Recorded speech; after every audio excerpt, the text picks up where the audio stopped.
welcome back to MOTU Review, Forged in Plastic, Tested by Power. So today we're continuing our Masterverse reviews.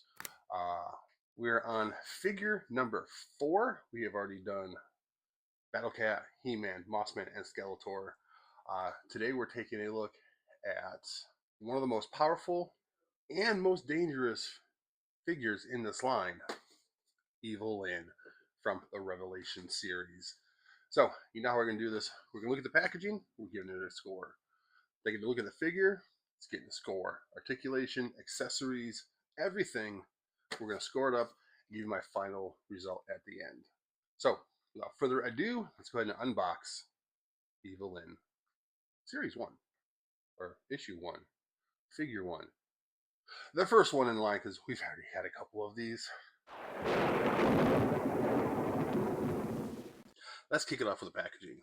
This figure comes in the standard Revelation style window box. Gives you a really eye-catching artwork on the side and a nice clear window showing off the figure here in front. Of course, you're going to have her staff, a couple of extra hands, her satchel, and for the first time in this line, an alternate head. On the back, you have again a nice illustration of the figure along with a small bio and the other figures available in this line. Of course, we've already done He-Man, Mossman, and Skeletor, and we're on to Evil-Lyn today. So, design-wise, it's going to get an 8 out of 10. Visibility, you can't get any more visible than this. Definitely a 9 out of 10. The artwork, it is some nice artwork. I wish they would maybe had in the background like a silhouette or like almost like a ghost image of her with her alternate head on. So for that, I'm going to bump it down to an 8 out of 10. But overall, this packaging, you're definitely looking at a solid 8.5 out of 10. Now, onto the sculpt. And honestly, this is one of the best parts of the figure. The face sculpt is super clean and really captures the look of the show. Her armor and outfit details are sharp, layered in full texture. You can see you have some fur texture on her her collar. Her skirts and stuff are very nicely textured. The boots have some texture on them, look almost like they're worn out a little bit. So that all is very nice. And of course, like I said earlier, this is the first figure that comes with an alternate head. So if you watch Revelation, when they're on the boat with, I think it's with Merman, she takes her helmet off and we finally get to see that long white hair. This is a huge plus. Also, it gives you more display options and really adds to the personality of the figure. So to switch out the heads, you simply just want to pop off the old head. It does pop off at that ball joint. And then plug in the new head.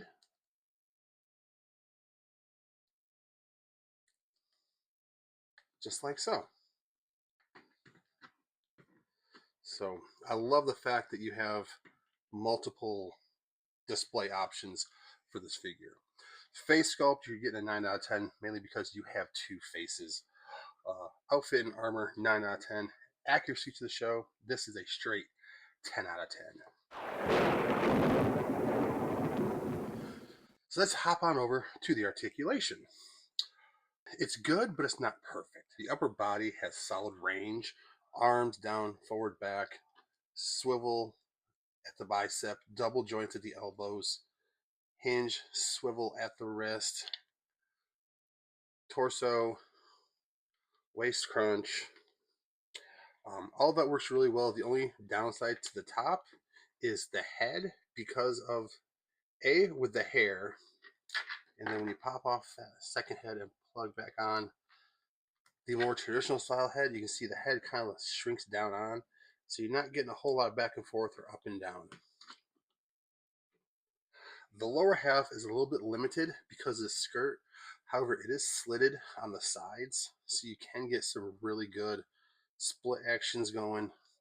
You can go forward. Back is hindered because of this big piece here. You do have a swivel at the thigh, double joint at the knee, swivel at the boot, and that foot rocks back and forth as well as side to side. So as long as she's not mule kicking anybody, you should be okay. Range of motion, we're definitely giving this thing an 8 out of 10. Posability, a 7. And stability, an 8 out of 10. So it is going to be very, very stable once you get this out of the package and if you want to display it someplace. That is now going to bring us to accessories. So the accessories of this figure are pretty solid. We're going to start off with her handbag. Now, if you've watched the series, you know in the first part of the Revelations, this handbag is kind of important. This is what she's bringing the Havoc staff around with, and spoiler alert, Skeletor is in the Havoc staff. So, good. I'm very glad they have the bag. The bag simply just goes up over top of her head like so, and then kind of just drapes down around her chest like that. Um, it doesn't fit 100% just because of her anatomy and the way that she's molded, but you still can get some pretty good posing with that. She also comes with 2 versions of her signature staff. She has a smaller version and a much bigger version.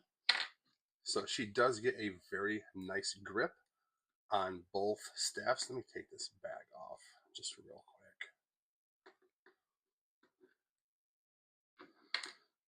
So she does get a very nice good grip on it. Also, on her side is a little loop where she can also stash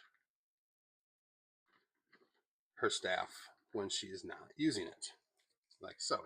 Uh, Aside from also the alternate head, which I showed you earlier, she does come with 2 extra sets of hands. Uh, Out of the box, she has kind of like a spell casting hand and a gripping hand. She also comes with 2 mighty fists of fury, a right gripping hand, and then a left spell casting hand. So, to take these and interchange them, you simply just pull them off at the peg. Oh, let's put where's the gripping hand? Let's put the gripping hand on. And you simply pop it in.